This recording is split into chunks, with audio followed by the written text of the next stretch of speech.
Hello అండి, welcome back to Venus kitchen. Maida, butter, oven ఇవేమీ లేకుండానే గోధుమ పిండితోటి సాల్ట్ బిస్కెట్స్ని కడాయిలోనే చాలా ఈజీగా ఎలా ప్రిపేర్ చేసుకోవచ్చో ఈరోజు వీడియోలో చూద్దామండి. వీడియోని ఎక్కడ స్కిప్ చేయకుండా చివరి వరకు చూసి ఈ రెసిపీని మీరు కూడా తప్పకుండా ట్రై చేయండి. ఈ బిస్కెట్స్ని ప్రిపేర్ చేయడం కోసం ముందుగా స్టవ్ మీద అడుగు మందంగా ఉండే గిన్నెను పెట్టుకోండి. నేను ఇక్కడ కుక్కర్ని ఉపయోగిస్తున్నాను.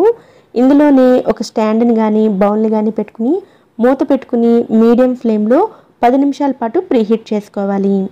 తర్వాత ఒక బౌల్లోకి 1/2 కప్పు వరకు పంచదార పొడిని తీసుకోండి. పంచదారని గ్రైండ్ చేసుకున్న పొడిని ఒక 1/2 కప్పు తీసుకోండి. ఇందులోకి 1/2 కప్పు వరకు ఎటువంటి ఫ్లేవర్స్ లేని ఆయిల్ని వేసుకోండి. వేరుశనగ నూనె, నువ్వుల నూనె అలాంటివి కాకుండా ఫ్లేవర్స్ లేని ఆయిల్ని తీసుకోండి. నేనైతే సన్ఫ్లవర్ ఆయిల్ని తీసుకున్నానండి. ఇందులోకి 1/2 టీ స్పూన్ వరకు ఉప్పును వేసుకోండి. ఇలా ఉప్పు వేసుకోవడం వల్ల మార్కెట్లో కొన్న బిస్కెట్లు లాగే స్వీట్ తోటి కొద్దిగా సాల్ట్ తోటి బిస్కెట్లు ఉంటాయి. ఇప్పుడు ఈ పంచదార పొడి అంతా కూడా ఆయిల్లోకి బాగా కలిసేటట్లుగా కలుపుకోవాలి. పంచదార పొడి ఆయిల్లోకి సరిగ్గా కలవకపోతే బిస్కెట్లను బేక్ చేసేటప్పుడు బిస్కెట్లు స్ప్రెడ్ అవుతాయి. కనుక కనీసం 5 నిమిషాల పాటైనా ఆయిల్, పంచదార పొడి బాగా కలిసేటట్లుగా కలుపుకోండి. ఇలా కలుపుకున్న తర్వాత ఇందులోకి 2 చిటికెళ్ళ జీలకర్రను వేసుకోండి. ఈ బిస్కెట్స్లోకి జీలకర్ర ఫ్లేవర్ చాలా బాగుంటుంది. మీకు ఇష్టం లేకపోతే స్కిప్ చేయవచ్చు. తర్వాత ఇందులోకి గోధుమ పిండిని వేసుకోవాలి. ఒక్కొక్క ఆయిల్కి ఒక్కో రకంగా గోధుమ పిండి పడుతుంది. పిండి మొత్తాన్ని ఒకేసారి వేయకుండా కొద్ది కొద్దిగా వేసుకుంటూ కలుపుకోవాలి. నాకైతే ఇక్కడ 1.5 నుంచి 1.5 కప్పు వరకు గోధుమ పిండి పట్టిందండి. పిండి మొత్తం వేసుకుని కలుపుకునేసరికి డౌ కన్సిస్టెన్సీ చూడండి, చపాతీ ముద్దలాగా కొంచెం గట్టిగా ఉండాలి, అలాగే మృదువుగా కూడా ఉండాలి. ఇప్పుడు బేకింగ్ కోసం ఒక ప్లేట్ని తీసుకుని ప్లేట్కి ఆయిల్ని అప్లై చేసుకోండి. తర్వాత ఆయిల్ అప్లై చేసుకున్న ప్లేట్లోకి గోధుమ పిండిని వేసుకుని మొత్తం స్ప్రెడ్ చేసుకోండి. మీరు తీసుకునే బేకింగ్ ప్లేట్ అనేది కొంచెం మందంగా ఉండేటట్లు చూసుకోండి. ఇలా ప్లేట్ని రెడీ చేసుకుని పక్కన పెట్టుకోండి. ఇప్పుడు బిస్కెట్స్ చేయడం కోసం బటర్ పేపర్ని కానీ లేదా పాలిథిన్ కవర్ని కానీ తీసుకోండి.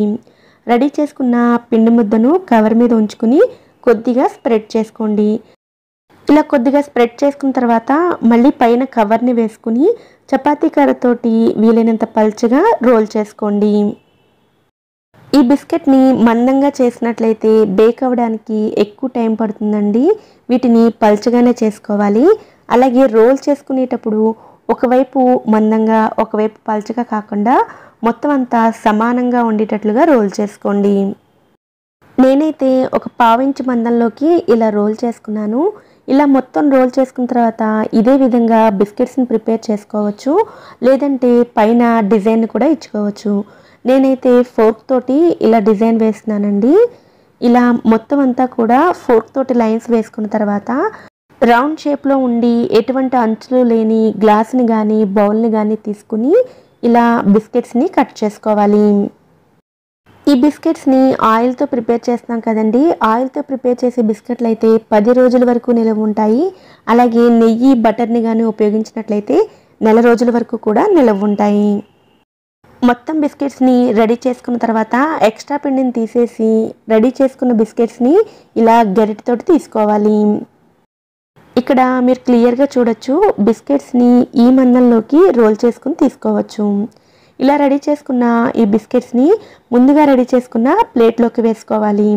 ఇలా మీరు తీసుకున్న ప్లేట్కి ఎన్నైతే పడతాయో అన్ని బిస్కెట్స్ని పెట్టుకుని ముందుగా ప్రీహీట్ చేసుకున్న కుక్కర్లోకి ఈ ప్లేట్ని పెట్టుకుని మూత పెట్టుకుని మీడియం ఫ్లేమ్లో 20 నిమిషాల పాటు బిస్కెట్లను బేక్ చేసుకోవాలి.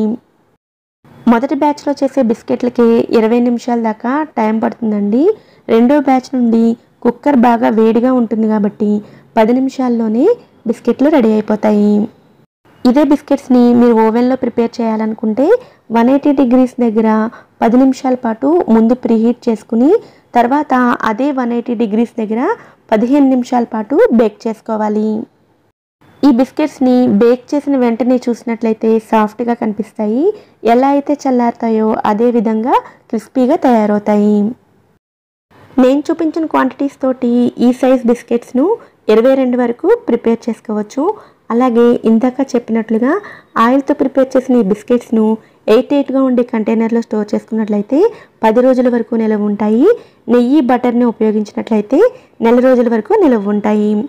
ఈ టేస్టీ క్రిస్పీ బిస్కెట్లను మీరు కూడా తప్పకుండా ట్రై చేయండి. ఈ వీడియో కనుక మీకు నచ్చినట్లయితే వీడియోని లైక్ చేసి ఛానల్ని కూడా సబ్స్క్రైబ్ చేసుకోండి. నోటిఫికేషన్స్ మిస్ అవ్వకుండా ఉండడం కోసం పక్కనే ఉండే బెల్ ఐకాన్ని కూడా యాక్టివేట్ చేసుకోండి. Thanks for watching.